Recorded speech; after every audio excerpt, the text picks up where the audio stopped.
사무엘상 25장 말씀인데요. 2절부터 44절까지입니다. 주보에는 24절로 되어 있는데 제가 잘못 표기를 드려서 24절로 되어 있네요. 44절까지인데 다 읽을 수는 없고요. 32절부터 35절까지만 읽도록 하겠습니다. 32절에서 35절 말씀, 사무엘상 25장 32절에서 35절을 함께 교독하도록 하겠습니다. 제가 32절 읽도록 하겠습니다. 다윗이 아비가일에게 이르되 오늘 너를 보내어 나를 영접하게 하신 이스라엘의 하나님 여호와를 찬송할지로다.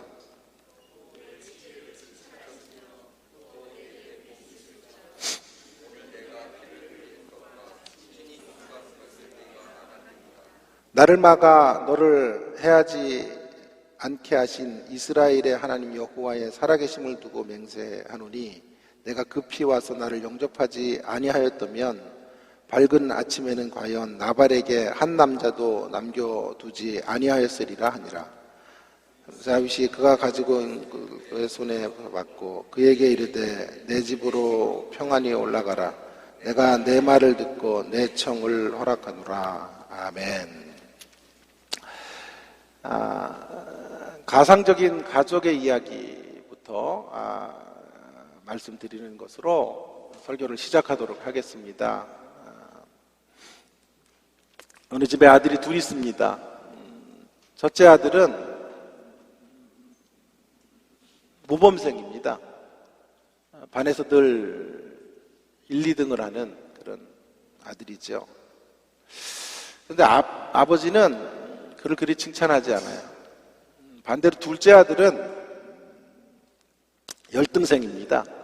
늘 반에서 뒷자리에서 1, 2등을 거머쥐는 그런 아들이에요. 그런데 그 아들에 대해서는 아버지가 늘 격려와 칭찬을 아끼지 않는 거죠. 큰아들은 1등을 해와도 반에서 1등한 것으로 만족하지 말라. 전교에 네 앞에 수십 명의 너보다 성적이 좋은 사람이 있다. 이렇게 이야기를 하며 김을 뺍니다. 그러나 둘째 아들은 끝에서 한 2등 정도만 해와도 너무 잘했다고 박수를 치고 네 뒤에 얼마나 많은 전교로 볼 때 너보다 뒤처진 사람들이 많은지 알고 힘을 내라고 말합니다. 첫째 아들이 너무 화가 났습니다. 아버지는 나를 사랑하지 않는다 이렇게 생각하는 지경에 이르게 되었습니다. 그런데 아버지가 이렇게 대하는 이유가 있지요. 왜냐하면 이 첫째 아들은 영재 판정을 받은 아들입니다. IQ가 한 150도 넘는 아들이에요. 어떤 책을 읽으면 읽는 것과 함께 암기를 할 수 있는 그런 천재에 속하는 아들이에요. 둘째는 어릴 때 죽음의 위기를 한 2번 정도 건너가고 지금도 몸이 너무도 약합니다. 뇌손상을 입어 IQ가 한 90도 나오지 않는 그런 아들이에요. 그러니까 아버지 편에서는 공부 같은 거 신경 안 쓰는 거죠. 그저 건강하기만 하면 좋겠다라고 하는 것이죠. 여러분, 아버지가 지금 차별 대우를 두 아들에게 하고 있는 것일까요? 아니요. 아버지는 지금 이 첫째 아들과 둘째 아들을 차별하고 있는 것이 아니고요. 두 아들에 대한 기준을 다르게 적용하고 있는 것이죠. 다른 기준으로 바라보고 있는 거예요.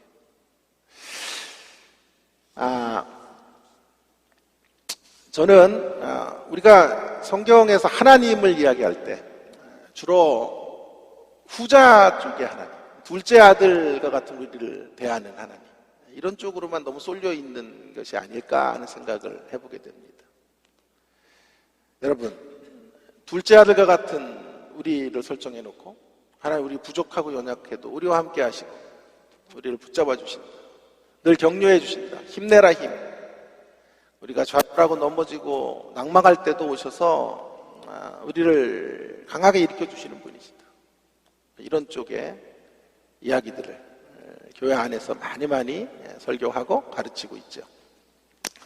성경은 그런 하나님을 분명히 그려주고 있고요. 간과할 수 없는 우리를 향하신 하나님의 어떤 대하심이고 인도하심이라 이렇게 말할 수 있을 것입니다. 그러나 의외로 첫째 아들을 대하듯 하나님이 우리를 대하실 수도 있다는 사실도 여러분이 놓쳐서는 안 되는 것입니다. 어쩌면 하나님은 우리 모두를 첫째 아들 대하듯 대할 수 있다라고 생각하시며 신앙생활을 하셔야 되는 거죠. 하나님의 사랑이 뭘까요? 성경을 통해서 우리가 알게 된 하나님의 사랑이 뭘까요? 하나님의 사랑을 여러 가지로 정의할 수 있겠지만 이렇게 말하면 틀리지 않을 거예요. 하나님의 수준으로 올라오지 않으면 견디지 못하는, 더 잘할 수 있어요. 더 성숙해 갈 수 있는데 여전히 그 자리에 머물러 있는 것을 안타까워하시는 것, 그것이 하나님의 사랑이죠. 부모가 자녀를 사랑한다라고 하는 게 어떤 걸까요?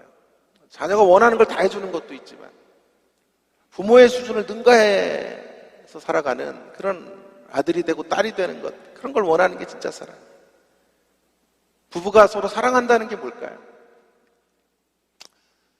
상대를 있는 모습 그대로 받아주는 것도 귀한 거지만 상대가 더 성장해 갈 수 있도록 결혼이라는 제도를 통해서 아내가 나를 만나고 또 내가 아내를 만나서 혼자 살 때보다 더 의미 있고 가치 있는 자리로 올라가고 그런 수준이 향상되는 삶을 살아가도록 만드는 것, 그것이 사랑이 아닐까요? 하나님의 사랑이 바로 그런 사랑인 거죠.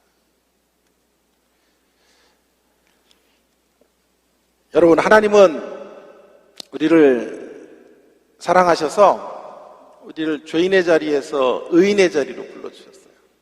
그런데 하나님 거기가 끝이 아니에요. 같이 첫째 아들을 대하듯이 하나님은 그 의인의 자리에서 이제 의인 다음의 자리로 우리를 이끌어 가시는. 그래서 오늘 좀 의인 다음에 대한 이야기를 좀 하려고 하는데요. 먼저 이제 본문으로 들어가기 전에 그래서 의인의 기준, 하나님이 부르시는 의인의 기준이 무언가를 좀 생각해 보고요.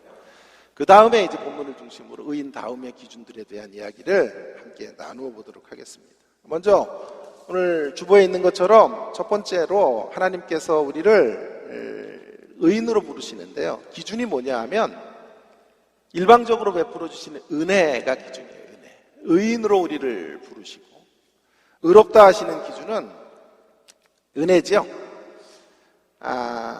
불쌍히 여겨주시는 거죠. 우리가 의로운 행동을 해서가 아니라 의롭게 봐주시기 때문에 의인이 되는 거죠. 그분이 우리를 의롭다고 하시기 전까지는 의롭게 여겨주시지 않으면 우리는 그분의 엄청난 기준을 통과할 수 없어요. 까다로운 검열을 통과해낼 수가 없는 거죠.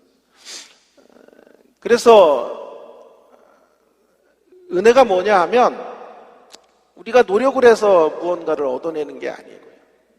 우리 편에서 뭐를 해서 구원의 자리로 이르고 영원한 은혜의 영역으로 들어가는 게 아니고요. 하나님 편에서 우리를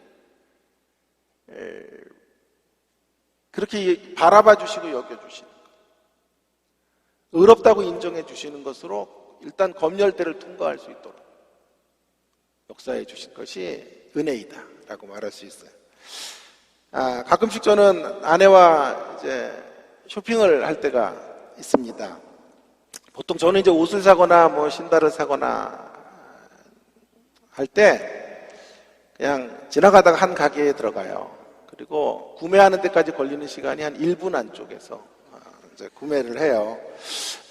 가격만 좀 고민을 하고요. 가격, 적정 수준의 가격만 되면 다 비슷하다 이런 생각을 하고 웬만하면 내가 거기다 맞추자, 이런 생각으로 구매하는데 1분이 넘어가지를 않아요.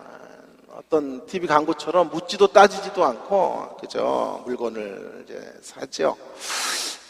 그런데 대부분 여자분들이 그러하듯 제 아내는 저와는 정반대예요. 결코 한 군데서 사는 법이 없어요. 이 가게 저 가게 백화점도 왜 이렇게 많이 돌아다니는지 몰라요. 그리고 마음에 드는 게 있으면 꼭 물어봐요. 여보 이뻐? 이렇게 물어보죠. 이쁘다고 하면 구매를 하고요. 그리고 이제 차를 타러 내려갈 쯤 되면 아니라고 생각이 드는지 다시 돌아가요. 그래서 바꿔달라고 이야기를 하는 거예요. 그리고 또 한 1시간을 돌면서 여기저기를 알아보는 거죠. 여러분, 그런 모습을 제가 보고 있으면 어떨까요? 제가 짜증이 날까요?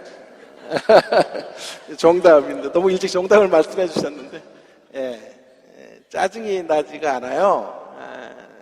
말씀하신 것처럼 제 원고를 보셨어요? 감동이 밀려와요. 행복하다고 적어놨는데 좀 다르게 얘기를 해야 돼서 감동이 밀려와요. 왜 감동이 밀려오는지 아세요?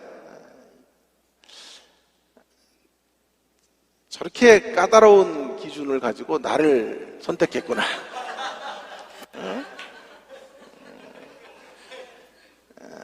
얼마나 감사한지 몰라요. 저렇게 깐깐하고 말이야. 대물림도 하는데 한번 결혼해서 한 번도 안 물러주고 계속 같이 살아주고 너무너무 감사한 거예요. 여러분, 제 아내가 저를 인물을 보고 선택했다는 거 아세요? 아니, 잘생겨서 이렇게 선택했다는 뜻이 아니고요. 눈이 귀여워서 결혼하기로 결심했다 이런 얘기가 있어요. 믿거나 말거나 그래요. 여러분, 물건을 하나 고르는데도 이렇게 깐깐한 기준을 가지고 우리는 대부분 물건을 고르죠. 가성비 같은 것 따지고 물건을 구매하거나 음식을 사서 먹기도 하는 거죠. 여러분, 하나님의 기준은 얼마나 까다로울까요? 거룩 그 자체이신 하나님께서 그 하나님의 역사 속에 인정, 합격이라고 받을 수 있는 생애가 있을까요? 없을 거예요. 그 어떤 영웅 호걸도 하나님의 기준을 충족시킬 수 있는 생애는 없습니다. 그래서 하나님 편에서 선수 의의 길들을 여시고 저와 여러분을 의인의 자리로 불러주시는 거예요. 그런데요, 오늘 시간이 없어서 그런데 그렇게 해서 우리의 신분이 이제 변화가 되었어요. 거기가 끝이 아니고요. 신분이 변화된 자들은 아시는 것처럼 성품의 변화를 향해서 가야만 하는 거죠. 신분이 변했으니까 그 새로운 신분에 맞는 수준이 바뀌어져야 되는 것입니다. 하나님은 아까 제가 말씀드렸던 가상의 가족 이야기처럼 첫 아들을 대하듯 맏아들을 대하듯 그렇게 우리를 대하시는 거죠. 의롭게 하시고 끝이 아니고요. 신분이 변화된 자리가 최종적인 지점이 아니고요. 신분이 변화된 자로 이제 성품의 변화와 수준의 변화를 향해서 끊임없이 요구하고 계시는 거죠. 우리 모두에게 그런 요구를 하고 계시다. 그럼 질문이 하나 생기겠죠. 어떤 질문? 아니던데요. 어떤 성도들은 정말 예수 간신히 믿고 이 세상에서 정말 제멋대로 살다가 임종을 맞이하는 그런 경우들을 우리가 너무나 많이 보는데요. 이런 질문을 하실 수 있을 거예요. 하나님이 모든 인생을 향해서 수준을 요구하신다면 잘 들어맞지 않는 사람들이 생기게 되는 거죠. 마치 주님이 십자가에 돌아가실 때 한편 강도의 모습처럼 죄인의 계수로 살다가 주님을 영접하고 하나님 나라로 가는 사람도 있지 않습니까? 이런 질문을 하게 될 거예요. 하나님이 모든 인생들에게 이런 수준과 신분의 변화를 넘어서 성품의 변화를 요구하시지만 예외가 이렇게 생기는 거죠. 그 예외를 어떻게 우리가 생각해야 될 것인가 하는 건데요. 그 예외가 이런 경우에요. 대부분의 경우는 그렇게 하나님이 성품의 변화의 작업들을 하시려고 할 때 저항이 너무 강하면 하나님은 거기서 멈추시는 거죠. 예를 들어서 담배를 끊고 예수를 믿어라.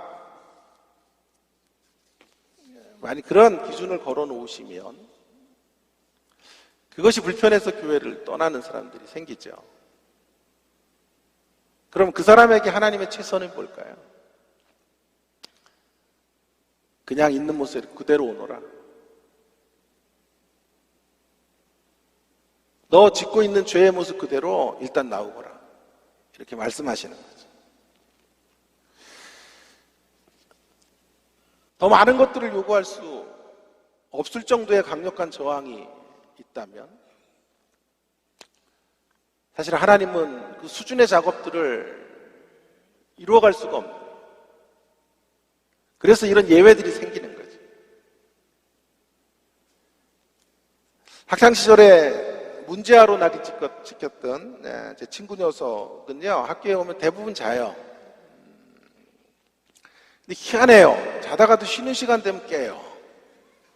점심시간에 깨서 꼭 밥을 먹고 또 자요. 5시까지. 근데 하루는요, 그냥 자는 거예요. 옆에 있는 짝꿍이 깨운 거예요. 그랬더니 만취했나 봐요. 그 전날에. 아주 너무 막 화를 내는 거예요. 왜 나를 깨우냐고 막 소리를 버럭 지르는 거예요. 옆에 짝꿍이 얘기한 거죠. 야, 5시야 지금 5시.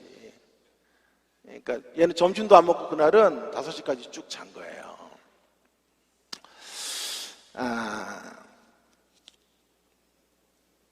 전 여러분에 묻고 싶어요. 담임 선생님은 왜 그 친구를 가만 놔둘까요? 이유는 간단해요. 학교에서 자는 게 고마워서 그래요. 학교 와주는 게 고마워서 그래요. 자도 좋으니까 학교에 와라. 이런. 거기까지 하십시다. 예? 주변 학생들이 막 항변을 하죠. 무슨 뇌물을 선생님이 받았나? 왜 특별 대우를 해? 특별 대우를 하는 것이 아니죠. 그 학생에게는 공부를 기대할 수 없는 거예요. 공부를 기대할 수 없기 때문에 졸업장만 받기를 원해요. 여러분, 뭐가 복이냐 하면요, 예수 믿고 교회에다 발 한 발 담궈놓고 편편하게 살아가는 거, 그런 게 복이 아니에요. 변화를 강력히 저항하는 거.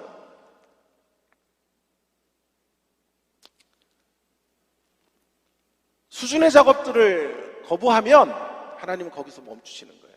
그래, 구원이면 됐다. 그래. 그것은 우리의 길이 아니고 일반적인 성도들이 가야 될 길은 아닌 거죠. 자, 지금까지 내용을 정리하고 이제 본문으로 좀 들어가 보려고 그러는데요. 우리 주님은 우리를 의인으로 인정해 주셨다라는 거죠. 뿐만 아니라 의인으로 부르심을 받은 자들에게 특별한 예외를 제외하고는 강력한 저항을 해서 난 절대로 변화되지 않습니다. 전 이거 내려놓고는 신앙생활 못합니다. 라고 하는 특별한 예외를 제외하고는 매우 높은 수준을 요구하십니다.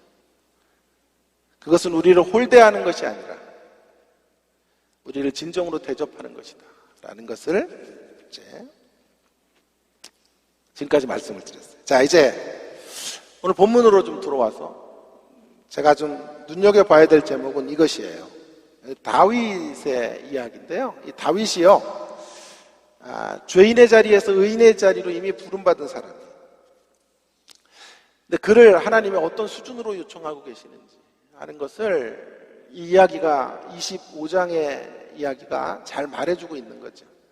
여러분, 다윗을 향한 하나님의 수준이 어떤 것인가 하나님 끝없이 그에게 더 나은 성품과 더 나은 레벨업을 요청하고 계십니다. 그것이 이런 증거로 드러나는 거죠.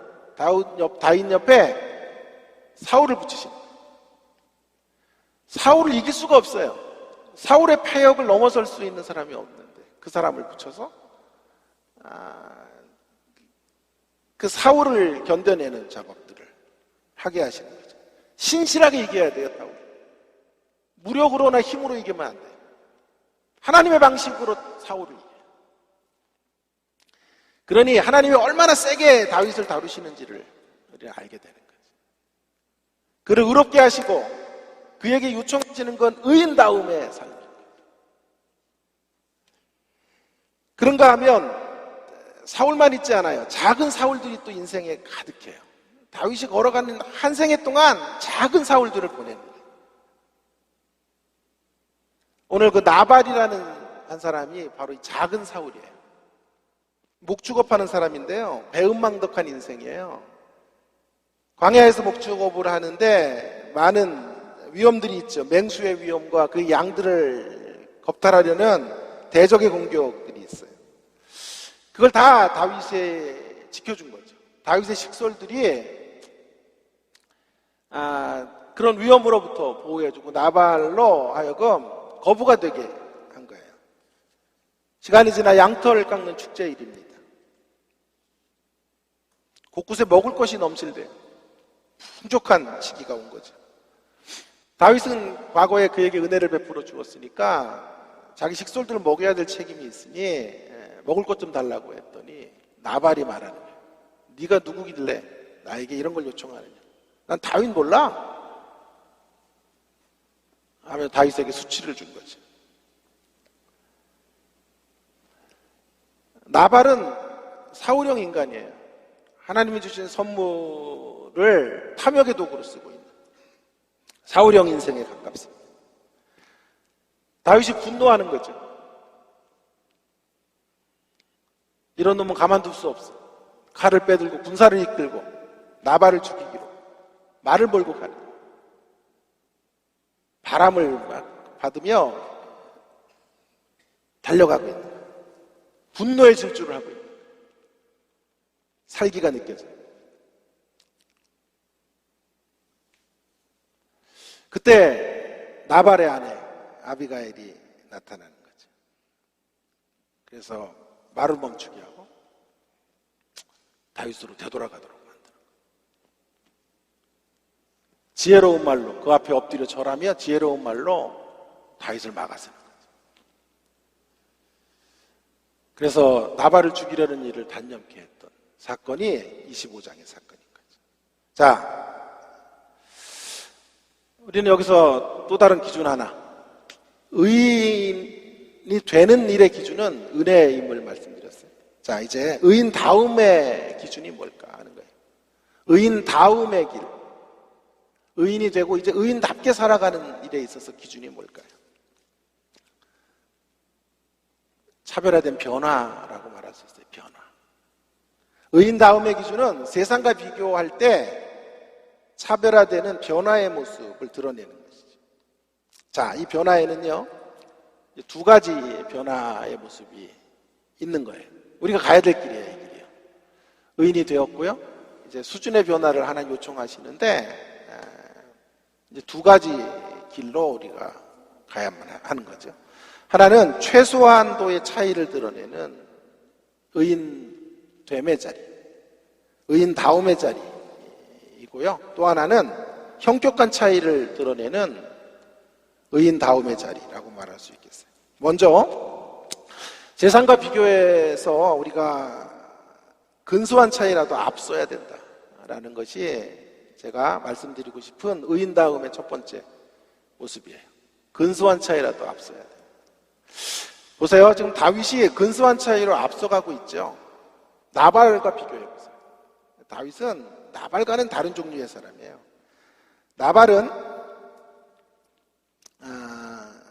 다른 이들을 분노케 하는 사람이에요. 다른 이들을 넘어뜨리는 사람이에요. 적어도 다윗은 그런 인생은 아니에요.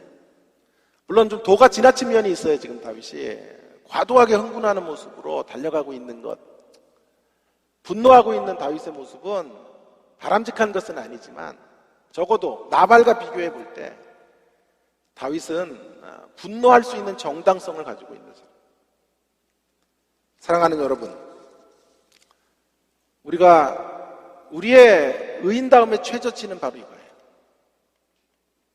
분노할 수 있는 정당성을 가져야 된다는 거예요. 나발과는 달라야 된다는 거예요.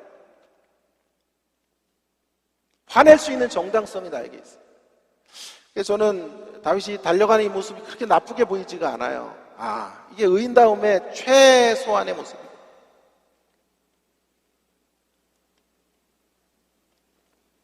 분노할 수 있는 정당성.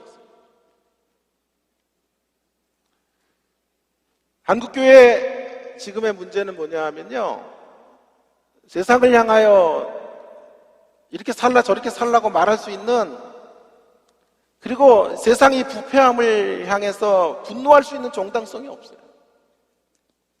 교회가 더 세상보다 더 세속적이기 때문에 세상을 향하여 그런 소리를 바랄 수 없다. 이게 안타까움인 거예요. 나발보다 뭐 앞서가는 지점이 있어야 나발을 책망하고 나발을 심판할 수 있는데 그런 일을 할 수 없어요. 이제 교회. 왜요? 교회의 수준이 세상의 수준만큼, 아니 그보다도 어떤 땐 더 수준이 떨어져 있기 때문이죠. 여러분, 최소한도 의인다움의 어떤 발음 라인은 최소한도의 정당성이라도, 분노할 수 있는 정당성을 갖는 거예요. 그런데 기억하셔야 돼요. 이건 최저치예요. 최저치. 아주 낮은 수준이에요.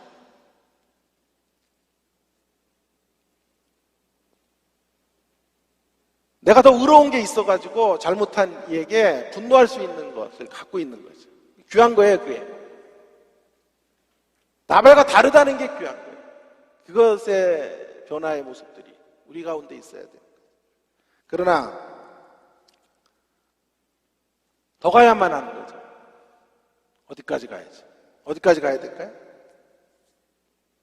더 적극적으로 하나님 앞에 인정을 받는 자리, 내 분노의 정당성을 하나님께 올려드릴 수 있는 자리까지 다윗은 아직 나가지는 못하고 있는 거예요.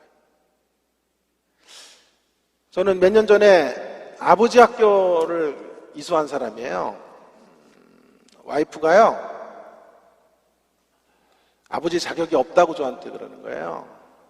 한번 별것도 아닌데 TV를 보여줬다고 아버지 자격이 없대요. 그래서 지도 보여주더니 내가 하면 꼭 아니라 그러고. 그래서 이제 부부싸움을 한번 하는데 당신은 혈기가 있다는 거예요. 혈기 없는 사람이 어딨어 이 세상에. 근데 혈기가 있으니까 그 애를 키우는데 그거는 독이라는 거죠. 그래서 아버지 학교에서 공부를 하라는 거예요. 근데 목사님들 하는 데는 하지 말래고 위선이 가득하니까 평신도 그룹에 들어가서 하라는 거예요. 그래서 너무 화가 나는 거죠. 제가 그런 데 가서 강의하는 사람이거든요. 아버지 학교에 가서 아버지의 영성 이런 거 강의하고 끝나면 다 은혜 받았다고 그러고 막 난리 나요. 우찌들도 하나 있죠. 분들은. 자, 근데 거기 가서 제가 그 레파토리도 다 알고 그분들이 뭐 어떤 강의를 어떤 자료를 가지고, 어떤 분들은 저에게 그 강의하는 것들 물어봐요. 그래가지고 제가 자료도 주고 이러는 사람인데 거기 가서 그걸 배우라 그러는 거니까 제가 얼마나 자존심이 상하겠어요. 근데 너무 강력한 거예요, 와이프가. 그리고 또 우리 아버지에게도 전화를 해가지고 아버님도 아버지 학교를 가시라고. 그러니까 우리 아버지가 그러는 거예요. 야, 내가 아버지인데 무슨 또 아버지 학교를 가냐. 이미 아버지로 살았는데. 정말 어이가 없었어. 그래서 이러다가는 내가 거절했다가는 우리 아버지까지 피해가 될 것 같아서 내가 가겠다 그런 거예요. 그리고 조건을 걸었죠. 그럼 당신도 어머니 학교 가라고 내가 얘기를 한 거예요. 며느리 학교 있으면 며느리 학교 가고 나는 아버지 학교 가겠다. 그래서 간 거예요. 5주 동안 이제 아버지 학교에서 군자역의 어느 교회에서 하는데 모자를 눌러 쓰고 가급적이면 저를 노출하지 않아요. 근데 거기는 계속 서로 나눠야 돼요. 어? 1시간 일찍 가 있는데 들어가질 못해요. 창피해서. 그래서 주위를 배해요. 그래서 전화가 와요. 와이프에. 왜 안 들어가고 있냐고. 어떻게 또 알아가지고 빨리 들어가라고. 조장이랑 짰는지 이렇게 해가지고 들어가요. 나누라 그러면 나누질 않아요. 저 혼자.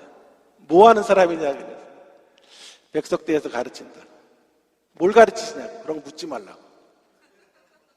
아이들 그저 가르치는 것으로 알면 된다고. 눈길도 안 주고 어떤 데 선글라스를 끼고 들어가서 하는 거예요. 너무 힘들더라고요. 4주차 정도, 5주 하는데 4주차 정도에 하나님이 저에게 큰 깨달음을 주시더라고요. 저는 내 행위의 정당성을요, 그래도 난 다른 아버지들보다는 나은데, 다른 아버지들보다 수준이 있는 아빠인데, 그리고 제 와이프가 우리 딸 키우는 것보다 내가 우리 딸을 더 교육적으로 키우는 것 같은데, 그 정당성을 내가 갖고 있는데 아버지 학교에서 수업을 하라니까 그걸 받아들이기가 너무 힘들었던 거예요. 하나님께 저에게 제 마음에 이런 깨달음을 주시는 거예요. 너의 행동의 정당성은 세상 사람 누구보다 앞서는 게 아니다. 오늘 다윗에게로 말하면 너의 행동의 정당성은 나발보다 앞서는 게 아니다. 그 정도가 아니에요. 내가 인정해주는 수준까지 도달해야 된다.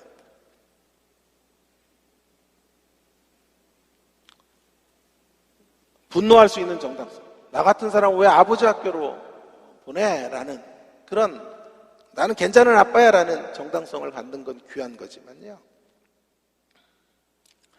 만일 제가 좋은 아빠라고 생각을 하고 있지만 좋은 남편이라고 생각했는데 그런 나의 생각 가운데 와이프가 상처를 받고 있었다면, 우리 딸이 힘든 대목이 있다면 나를 마땅히 되돌아봐야 하는 것이다. 그런 생각을 하게 된 거죠. 그리고 남은 한 주 동안 얼마나 제가 은혜를 많이 받았는지 몰라요. 참고로 말씀드리면 전 아버지 학교를 했고 와이프는 아직까지 어머니 학교를 안 하고 있어요. 여러분, 다윗의 분노할 수 있는 정당성, 나발보다 앞서는 이 대목이 귀한 대목이에요. 우리 이 대목부터 가져야 돼요. 세상보다 더 의로운 대목, 세상보다 더 윤리적인 대목. 나발과 같은 인간은 아니어야 돼요, 최소한.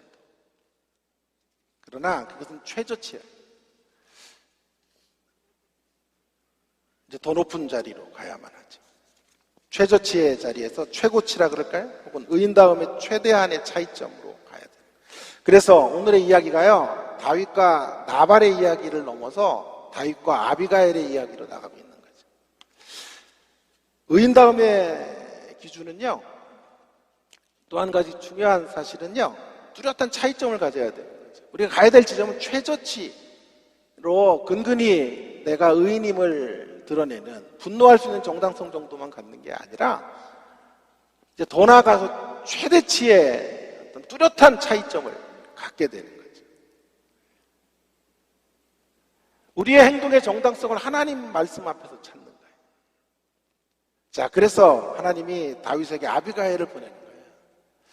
아비가일이라는 여성이 나발의 아내인데요, 전 아비가일을 칭찬하려는 게 아니고요, 잘 들어보세요. 아비가일이 다윗을 멈춰요.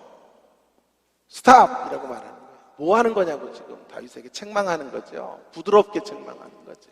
지혜롭게 책망하는 거죠. 엎드려 절하며 예의를 다한 자리에서, 그러나 뼈 깊은 이야기를 하는 거죠. 뼈 있는 이야기를 하는 거죠. 당신 이런 일이 일어나 하려고 지금 하나님이 준비하고 계시는 줄 아냐. 당신의 사명은 복수가 아니에요. 하나님이 광야로 당신을 이렇게 훈련시키는 이유는 당신이 얼마나 강한 사람인지 이런 것들을 입증하려는 것이 아니고 당신을 만들고 당신을 새롭게 해서 하나님이 쓰실 만한 사람이 되도록 빚어가는 일을 위해서 당신을 훈련시키는 건데, 어리석은 나발을 죽여서 어리석은 인생이 되면 되겠냐고 아비가일이 지금 말하고 있는 거죠. 그래서 아비가일을 일종의 선지자라고 어느 주석가는 말했더군요. 일종의 선지자.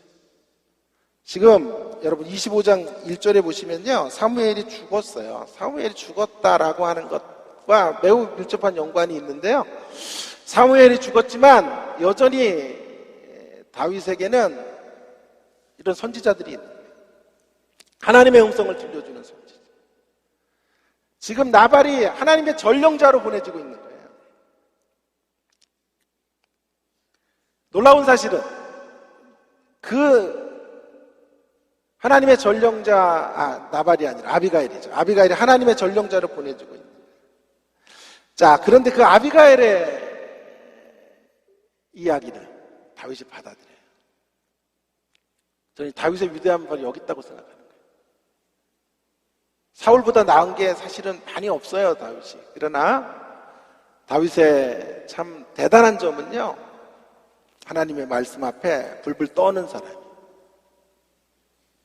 자기가 가던 길을 멈추는 사람. 자, 보세요. 왕이 될 사람이 칼을 뽑았으면 두부라도 썰어야 되는데 칼을 빼들고 달려가다가 처음 만난 여성이 예의 있는 말로 자기를 멈추고 말을 돌리시오라고 말하는데 그 말을 되돌릴 수 있는 사람이 얼마나 될까요? 다윗은 그 일을 할 줄 아는 사람. 자신의 판단을 내려놓고 자신의 욕망을 내던지고 하나님의 말씀 앞에서 그 말씀을 청종해요. 하나님의 주권 앞에 고개를 숙이는 거죠. 하나님의 주권 아래 나의 권리를 내려놓는 거죠. 다윗은 나발을 죽여도 돼요. 나발에게 그런 죄가 있기 때문에 정당한 거예요. 그럼에도 불구하고 지금 들려지는 하나님의 말씀 속에 다윗은 더 큰 하나님의 계획과 주권을 받아들여요.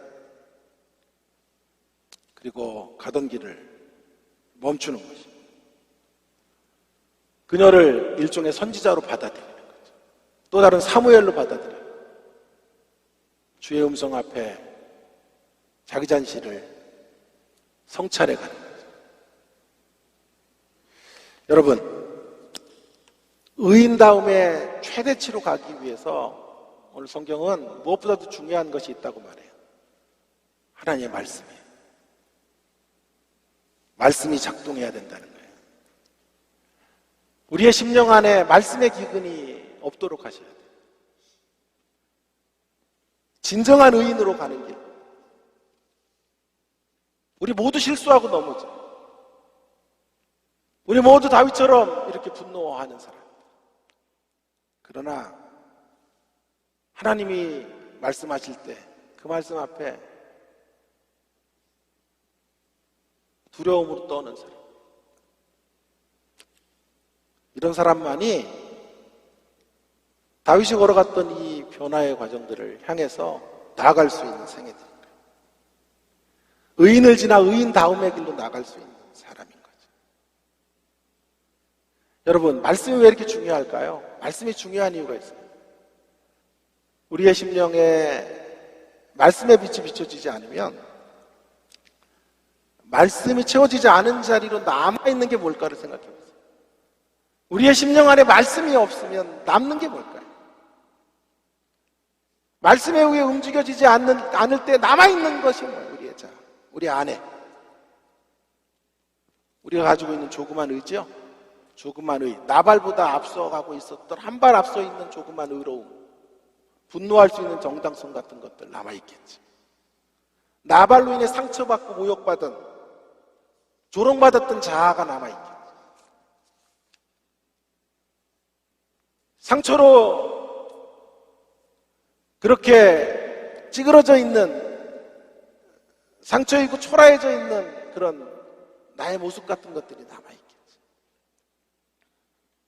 자기 보호적 색깔 같은 것이 남아있겠지.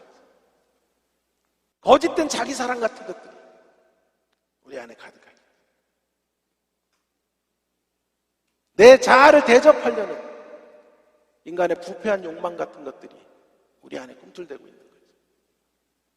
자, 하나님의 말씀은 왜 중요한 거 아니? 하나님의 말씀이 우리 가운데 들어오면요, 이러한 우리의 병든 자아들이 치료를 받게 되는 것입니다.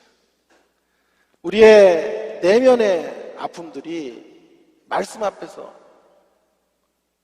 새로워지는 거죠.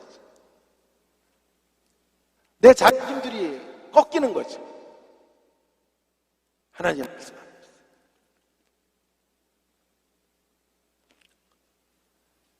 상대에게 내가 분노할 수 있는 정당성보다 더 큰, 더 중요한 것들을 말씀 가운데서 보게 되는 거죠.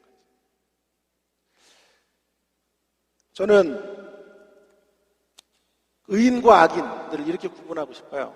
그리고 말씀을 마치려고 그래요. 의인과 악인. 기본적으로는 예수 믿으면 의인이에요. 부족해도 예수님이 의롭다고 하시면 의인이에요. 근데 교회 안에도요, 또 신앙생활을 하는 사람들 안에도 의인들 중에 의인들이 있고요, 의인들 중에도 악인들이 있는 것 같아요. 그 기준이 뭘까요? 더 의인된 사람과 덜 의인된 사람이 있다고 말해보십시오. 덜 의인된 사람은요,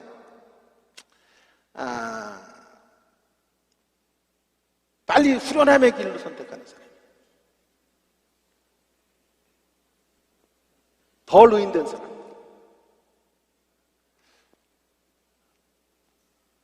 자, 덜 의인된 사람이 이렇죠. 내가 9대의 펀치를 날렸어요. 그리고 한 대를 맞았어요.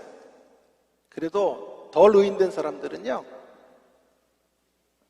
그걸 못 견뎌요. 한 대 맞은 게 너무 억울한 거예요. 내가 가해했던 9대의 펀치는 생각하지도 않고, 내가 받은 한 대의 타격을 너무 크게 보는 거예요. 말씀이 없으면. 그리고 이거 때문에 너무도 억울하고 너무도 깊은 상처를 받는 거예요. 자, 더 의인됨의 자리는 어떤 자리냐 하면, 덜 후련해지는 자리를 더 선택하는 거예요. 상대가 나를 9대 가격을 했어. 그리고 나는 한 대밖에 못 돌려줬어. 덜 의인된 사람은 그것 때문에 잠을 못 잔다니까. 10대 다 돌려주지 못한 게 억울해서. 그러나 더 의인된 사람은요, 내가 9번 피해를 보고 한 번 돌려줬는데 그 한 번 돌려준 것 때문에 힘들어요. 그 한 번도 돌려주지 않을 수 있지 않았을까. 하나님의 그 기준 앞에서 한 번도 더 참아낼 수 있지 않았을까 하는 기준들을 가지고 우리를 되돌아보는 거죠. 그래서 늘 덜 후련한 쪽의 길들을 선택하고 걸어가는 거예요. 그러나 그냥은 안 돼요. 말씀이 있어야 돼요. 우리 안에 말씀이 들어와야죠. 늘 넘어지고 좌절하고 실패할 때, 우리도 때때로 다윗처럼 이렇게 칼을 빼들고 나발을 죽이겠다고 달려갈 때가 있어요. 그때마다 아비가일을 보내셔서 들려주시는 주의 음성을 듣는 여러분 되기를 바랍니다. 그 말씀 앞에서 우리 자신들을 되돌아볼 수 있기를 간곡히 부탁을 드립니다. 그럼 저도 잘 안 돼요, 이게. 그래서 억울한 일을 만날 때가 많은데요, 그럴 때마다 근데 그때 생각이 안 나. 싸울 때 너무 많이 당한 거예요. 잠을 못 자요. 잠이 안 와요. 그래서 다음에 보자. 다음에 이런 일들이 벌어지면 내가 이렇게 공격해야지. 그런 생각을 하게 하는 거예요. 지하철에서 만나면 어떤 각도로 째려볼까, 이런 것들을 나도 모르게 연구하게 돼. 길에서 만나면 아주 크게 무시해야지.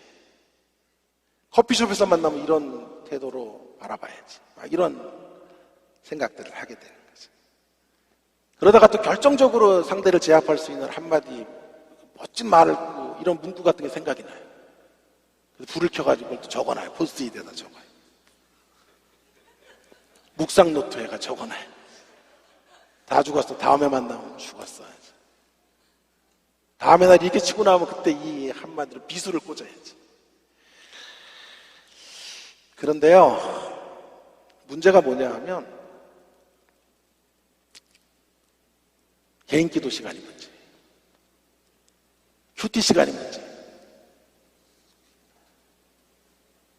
그런 분노를 가지고 개인 기도를 하면요, 하나님이 꼭 아비가일을 보내요. 말씀의 천사를 보내서 이렇게 말씀하세요. 무기를 내려놔라. 내가 준비한 무기, 포스트잇에다가 적어놨던 그 명언들을 다 내려놓으라 그래요. 무기요 안녕 선언해야 돼요. 큐티가 문제예요. 큐티를 하면요, 말씀 묵상을 하면 아비가일이 걸어 나와요. 전설 속에나 있었던 그 아비가일이 살아서 꿈틀꿈틀 나와서 말을 멈추라고 해요. 그래서 상대에게 보복할 때는 절대 기도하지 말기 바랍니다.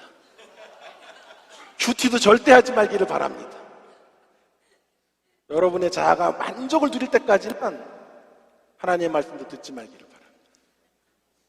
하나님 저쪽에 좀 가 계세요. 5분만 계시고요, 30분만 계세요. 그리고 카운트 펀치를 날리고 잘못했습니다로 돌아오시기를. 여러분, 우리 어디로 가야 될까요? 아비가일을 받아들여요. 아비가일을 통해 들려주시는 주의 음성을 들으며 높은 수준에, 하나님의 기준에 걸맞는 의인다움의 길을 걸어가는 저와 여러분 되기를 주의 이름으로 축원합니다. 함께 오늘 주신 말씀 또 기억하면서 이 찬송가 406